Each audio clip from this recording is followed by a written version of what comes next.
Hey there, this is Michael Ludden with my review of the Samsung Galaxy S8 Plus. I got some bad news for you. I hate this phone, and that's the honest truth. This is not the type of review you're normally going to hear. Most of them are glowing, but I have to say, this phone is the opposite of a phone like the Pixel, which is more than the sum of its parts. This phone is less than the sum of its parts, and I'm going to get into that right now.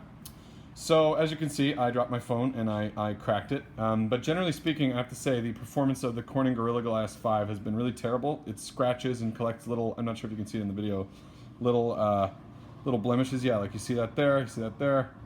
Very, very easily, much more easily than my Pixel XL, which I've had for a very long time, and which for the first time ever, I'm switching back to an older phone from a newer one because I just can't stand this phone for a number of reasons. So yeah, I mean, there's no real scratches on this, even though I've had this phone for the better part of a year, maybe around 6 months, which is really long for me in a smartphone. And I was really looking forward to this phone. But I gotta say, the camera is, the thing for me is it's not consistent. The experience is not consistent. TouchWiz lag is alive and well, and for me, I had a lot of different issues, a lot of bugs happening that just made it impossible for me to use this phone. And so I factory restarted it, and this is it with nothing, with no software loaded onto it right now. There's still TouchWiz lag and jank, and it's like they tried to cram every single feature into this. But let's talk about the important things. So the battery life is great, so no problem there. The camera's really good, although I have to say, it really washes out a lot of details when you take pictures that the Pixel doesn't. For example, I still think the Pixel is the best camera, and I was really shocked that that this camera, it does not take pictures nearly as quickly as it says it does. It's a little bit of a shutter delay, whereas this one, reliably, and every single time, will just take a ton of pictures every time you hit the shutter button. So the touch input here is janky. There's all sorts of things trying to interrupt your touch, like everything from the side.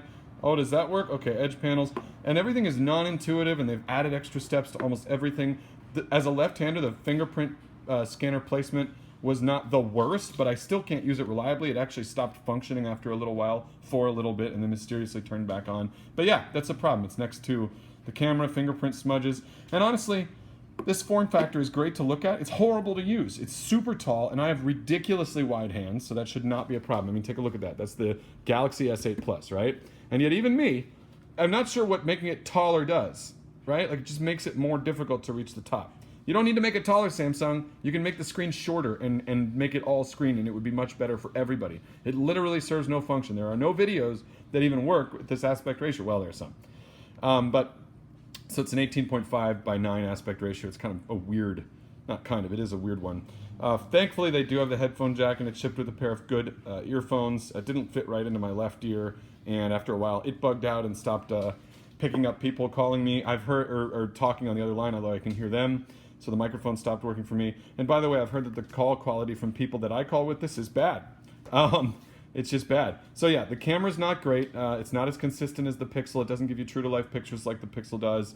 And overall, just more washed-out, post-processed, ridiculous stuff. Camera software is generally fine. The Samsung TouchWiz stuff is fine. I don't like it, and it also adds, like, look at that. What the, whatever. So when I do this, it's probably picking up a false touch here. See? Like that, and then this whole thing is just very difficult package to use, and I don't like what Samsung's done here. Of course, I do like the waterproofness. I like Samsung Pay. So it's really all about what you want, but on mine, it's on Verizon. It got a bunch of Verizon bloatware, and only half the things seem to work right. Everything is kind of slow and laggy. For a phone with the latest processor, it's functionally slower than this one, and I'm serious about that. Everything from the fingerprint scanner, like, that's kind of a deal breaker to me. If I actually had to stop using the fingerprint scanner. Now look at how quickly it loads on this versus this, right? And this is with a bunch of software on there. Let's try something else. Let's try loading Google Chrome at the same time. Oh, well, what's up with that? This has no software on it. There's no reason this should load faster. Yeah, see, I'm trying to figure out how to sell this thing. Because this phone is just so disappointing, I can't even believe it. The screen's great, but it's difficult to handle. It scratches easily, battery life's fine, performance is bad, TouchWiz jank and problems are everywhere, and honestly, I don't recommend this phone. The smaller one, if you can get it to have a consistent experience, and I have heard, by the way, that the international version with the Samsung Exynos chip is much more polished. I'm not sure why that would be the case with software, but you know, if you can get the international version or a version without a bunch of carrier bloatware ruining everything, or whatever version it is, and you think it's worth it, go for it. Me, I'm sticking with the Pixel until something else great comes out. And no, the LG G6 does not count. This is actually looks a lot better to me and gets a lot more stable updates. And I love trolling my iFriends, talking about how it's the iPhone 8 with a headphone jack. But anyway, honestly, Samsung really failed here again. That's 2 fails in a row. The Galaxy Note 7 and the Galaxy S8 Plus. Not happy with this phone. Obviously, you can see the screen is great. Practically nothing else is. Let me know what you want me to talk about in the comments. And by the way, it's not fully screenless. Look at this. It's curved edges, which again, doesn't help me. I didn't need it narrower. I don't need it taller. But it also has this chin on the top and bottom, so it's not completely bezel-less, which makes it even taller for no reason. Like, look, I don't need it to be any taller than this form factor. It's ridiculous. Anyway, let me know what you think in the comments. If you hate this review, why not? What is your experience like with the Samsung Galaxy S8 or S8 Plus? Oh, by the way, the Gear VR is great. Yeah, it's a little better than Daydream if you're into VR. This is probably the best phone to get, and it's going to get Daydream functionality going forward, so it'll be able to do Daydream better than the Pixel phone probably can do Daydream.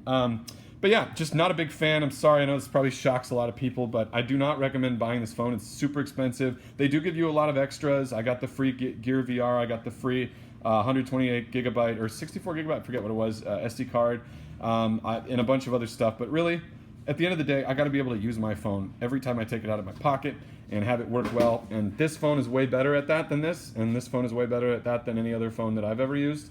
And so I'm sticking with this for the time being. Can't wait till a phone like this that actually works and doesn't just look nice comes out. Hey, that may be the iPhone 8. Who knows? I'm open to it, although I much prefer Android, and I think that, you know, if the Pixel 2 competes in any way with that, I'll probably get the Pixel 2 whenever that comes out. But yeah, let me know what you think in the comments. Like, subscribe. Thanks for watching this video, and this phone sucks. Don't buy it.